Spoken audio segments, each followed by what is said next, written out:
Marilake, isa sa mga paboritong tambayan ng mga rider. Hindi lang dahil sa mga twisties at sa magandang daan, kundi dahil sa mga natatagong paraiso na matatagpuan sa kahabaan nito. Sa video na ito, samahan nyo kami sa isang chill pero solid na biyahe papunta sa Cielo Alto Place na matatagpuan sa Sitio Mayagay, Tanay, Rizal. Kaya tara, biyahe na tayo!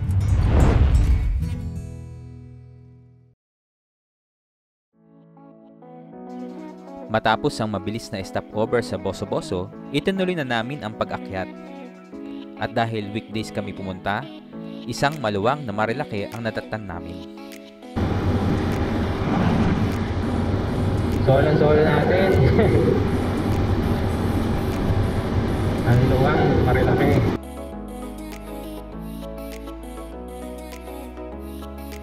Isa sa mga dahilan kung bakit gustong-gusto ng maraming rider ang Marilake ay dahil sa kombinasyon ng malamig na simoy ng hangin, sinik na mga tanawin at napakagandang mga twisties. At habang umaakyat tayo sa bundok, ramdam na ramdam ang freedom sa bawat liko. Ito yung tipo ng ride na hindi mo na kailangan ng destinasyon kasi yung daan mismo ay napaka-rewarding na.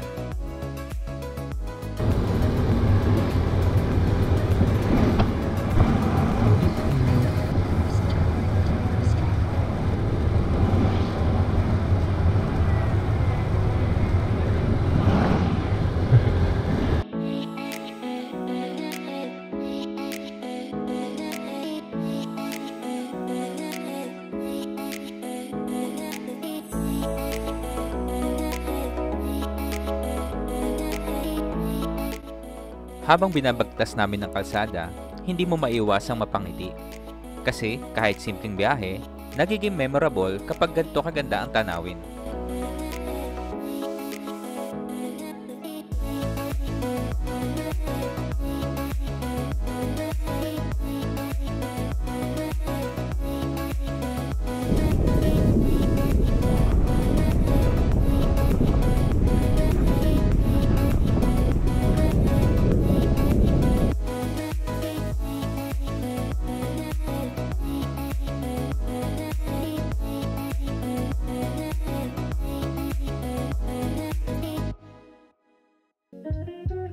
Pagkatapos ng ilang oras na biyahe, sakto lang na dumaan muna tayo sa isa sa pinakamasarap na kainan dito sa Marilake. Tama-tama at gutom na kami, kaya daan muna tayo sa Pico de Pino.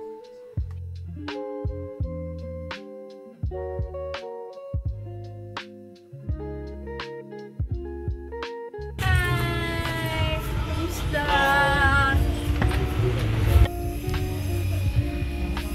So, ayan, nandito kami sa Pico de Pino. Brunch muna kami.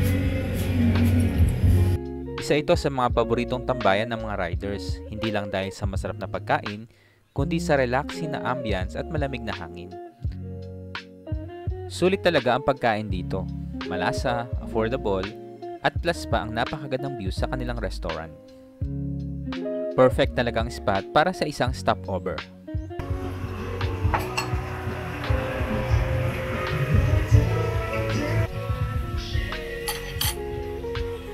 Pagkatapos man ng halian, hindi na rin namin pinalagpas na akyatin ang view deck ng Pico de Pino.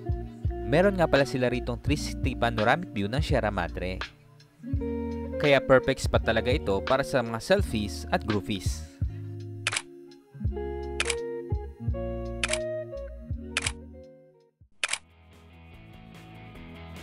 Pagkatapos naming mananghalian at ng konting sightseeing, balik na kami sa biyahe.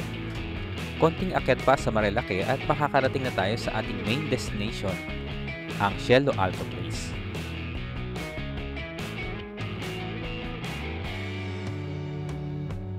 Ilang daang metro bago ang Cielo Alto, kinailangan naming dumaan sa palusong at mabatong kalsada.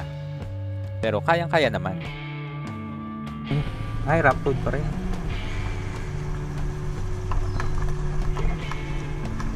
Ang ganda rin pala dito.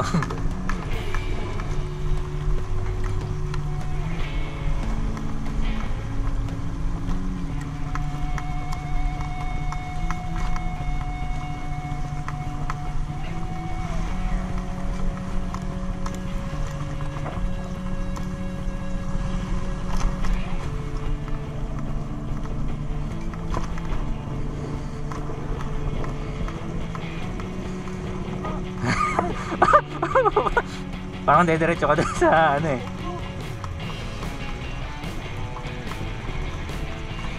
Parang dediretso no pag nagkamali ka no.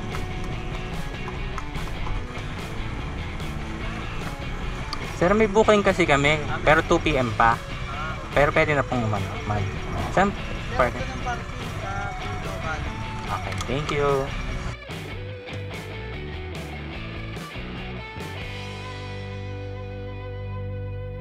Finally, nakarating na tayo sa Cielo Alto Place.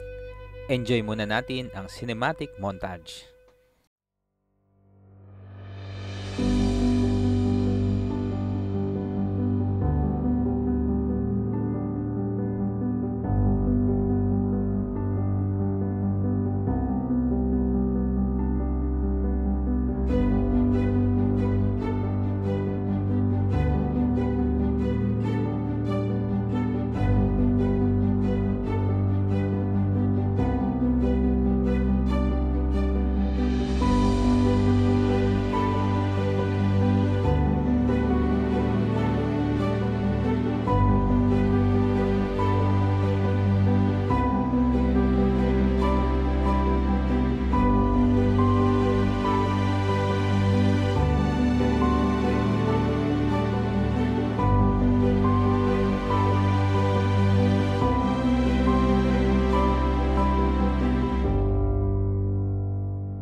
Pagdating namin, sinalubong agad kami ng cute na resident dog ng Cielo Alto.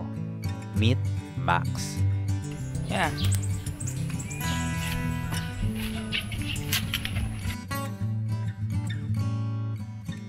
Napakaganda talaga ng tanawin dito.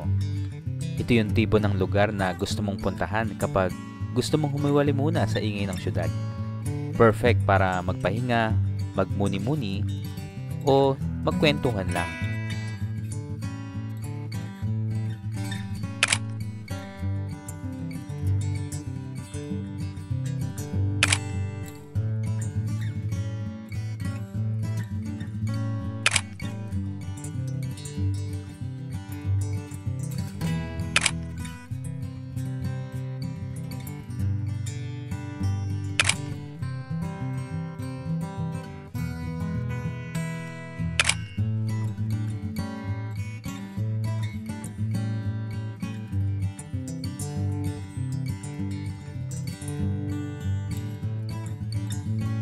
Kinabukasan, dumiretso na kami sa restaurant para sa free breakfast.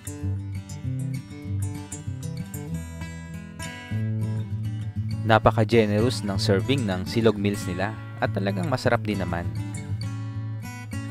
After ng almusal at ng konting pahinga, nag-ready na rin kami para sa pag-uwi namin. Simpleng ride, simpleng araw, pero sobrang fulfilling. Hindi kailangan magpakalayo-layo para makahanap ng peace of mind. Minsan, sapat na yung isang ride, isang view, at yung mga taong kasama mo. Hanggang dito na lang muna ang biyahe natin. Muli, maraming salamat sa pagsama sa amin sa ride na ito. See you again next time. Bye!